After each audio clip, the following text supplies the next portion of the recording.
खाना खाने के पश्चात हम हो जाते हैं सवार उड़न खटोले पर, क्योंकि आज हम करने जा रहे हैं एक अद्भुत यात्रा 21 किलोमीटर की, अर्थात गोवर्धन पर्वत की परिक्रमा। गोवर्धन पर्वत की परिक्रमा प्रारंभ होती है दान घाटी मंदिर से और यही यात्रा ले जाएगी हमें कई मंदिरों और पवित्र स्थलों के दर्शन कराने। हमारे तबला मास्टर तो बड़े एक्साइटेड थे, वहीं दूसरे भ्रातर्षि लगे हुए थे अपना सामान पॉलीथिन में भरने की। तभी दृष्टि पड़ती है सड़क पर, जहाँ किसी ने बनाए थे गोबर से गोवर्धन महाराज, वो भी गोवर्धन महाराज के ठीक मंदिर के सामने। तत्पश्चात हमने दर्शन किए साक्षी गोपाल जी के। हमारी यात्रा शुरू हुए कुछ ही क्षण हुए थे कि अचानक होने लगी मूसलाधार बारिश, तो एक दुकान पर ठहर हमने की थोड़ी बहुत पेट पूजा। जब तक हम पहुंच चुके थे पूछरी का लोटा, जहां किए हमने साक्षी गोपाल जी के दर्शन। सच में यार, परिक्रमा के दौरान हर कदम पर आपको भक्ति की धारा में बह जाने का अनुभव मिलेगा, जो कि आपको भगवान कृष्ण की अद्भुत लीलाओं की याद दिलाएंगे। और चलते चलते हमारा कंठ भी सूख चुका था, तो हम पहुंचे बाबा जी के समक्ष, जहां उन्होंने लोटे से हम सभी को एक एक कर जल पिलाया। तभी अचानक से प्रारंभ हो जाती है मूसलाधार बारिश, लेकिन इस बार हम रुके नहीं, अपितु पन्नी का सहारा ले अपनी यात्रा को जारी रखा। और इसी के साथ हमारी 11 किलोमीटर की बड़ी परिक्रमा पूर्ण हुई। तो सुबह के करीब 4 साढ़े 4 बज रहे थे और हमारी बड़ी परिक्रमा पूर्ण हो चुकी थी। तत्पश्चात सभी ने जलपान ग्रहण किया और अब बारी थी छोटी परिक्रमा पूर्ण करने की। लेकिन सच बताऊं तो थकान हो गई थी बहुत ज्यादा, और ऐसे ही मंदिरों के दर्शन करते करते हमने अपनी यात्रा जारी रखी। तत्पश्चात हम पहुंचे नंद बाबा और संध्यानाथ जी के मंदिर। वहीं सूरज दादा ने भी अपनी किरणों को बिखेरना प्रारंभ कर दिया था। जहां हम रुक जाते हैं एक चाय की टपरी पर और लिया सभी ने फिर चाय की चुस्कियों का आनंद।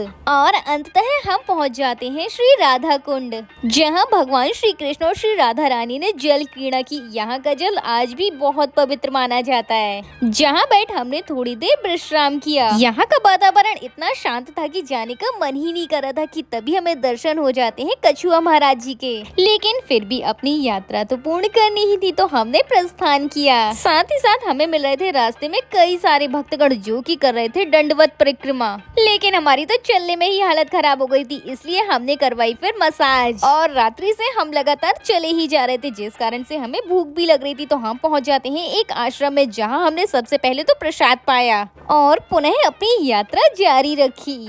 तत्पश्चात हम पहुंचे कुसुम सरोवर, जहाँ के प्राकृतिक दृश्य ने तो हमें मंत्रमुग्ध ही कर दिया। सच में यार, यहाँ की शांति और सुंदरता ने तो हमारे भीतर की सारी थकान दूर कर दी। और अब हम अंततः अपनी परिक्रमा के अंतिम पड़ाव पर थे। सुबह के 10 बज चुके थे और सभी के कदमों ने भी दम तोड़ दिया था। फिर थोड़ी बहुत खरीदारी हुई और हमारी गोवर्धन पर्वत की 21 किलोमीटर की परिक्रमा पूर्ण हुई। इसी के साथ मिलते हैं अगले दृश्य में। राधे राधे।